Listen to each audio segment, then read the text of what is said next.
Good day, YouTubers, and thank you for tuning in to today's what seems to be the last toy review in relationship into cars and vehicles and whatnot, because I don't think it's going to be that trendy now, since I actually believe that I really want to move into something else. I feel like that I've already done too many cardboard vehicles, and I just thought maybe it's time for me to bring out a bit of a halt.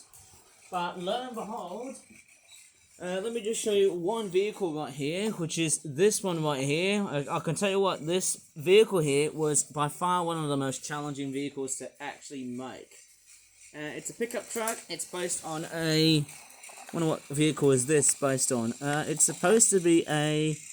what vehicle is that?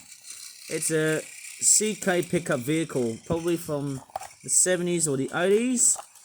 Not really that very keen on whatever era this is. I love how it's been detailed, but obviously it's made to look like an old, rickety looking van, or actually pickup truck.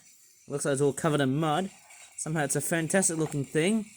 It's got like an old school sort of Screamers looking badge thing. Looks like it's probably an old vehicle of some sort. Hey, that looks somehow totally amazing. I love how it's, it sort of has that weird, design. It's like a very weird rust bucket sort of pickup truck thing. Originally I was going to make it all brand spanking new by just painting it all yellow, but that didn't work for me, so I just painted the sides a lot more browner to look like it's a rust bucket sort of car, pickup truck thing. It's also going to be a ute, which is like a little pickup that you often hear in Australia. It's also got a very weird cab at the front with that very weird roof thing on the top with green eyes.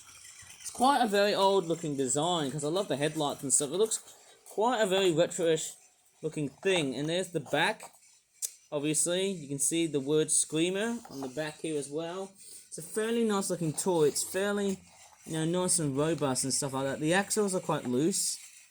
The window detailing is quite straightforward, nice and such. But hey, you can't go wrong with me doing toy reviews.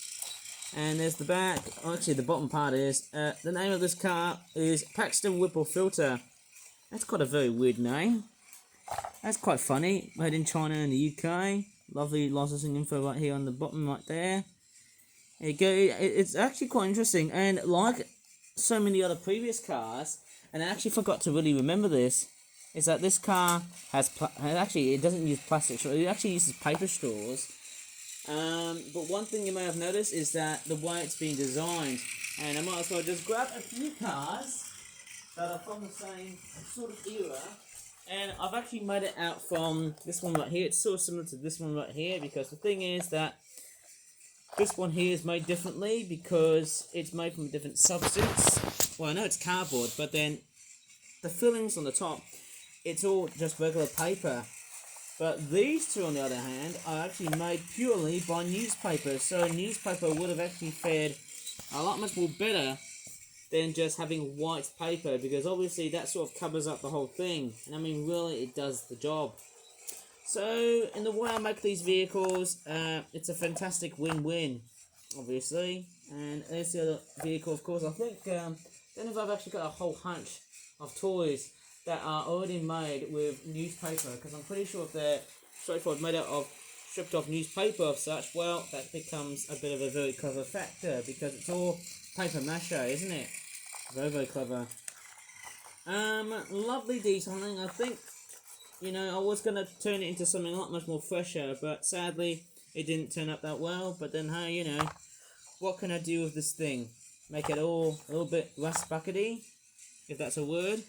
Obviously, it's quite a fairly cleverly designed looking car in so many ways. But anyways, I'm going to straightforward leave this toy review right now, because I think I'm straightforward done. And if you really enjoyed in this short and sharp toy review, which in a sense it's not that enthusiastic at the moment, but I think I'm pretty much done making vehicles after all. But if you really enjoyed this video, please give this vehicle toy review a like, and this video a like, subscribe more for flat toy reviews in the future, especially toy cars. And as always, thanks so much for watching, and bye for now.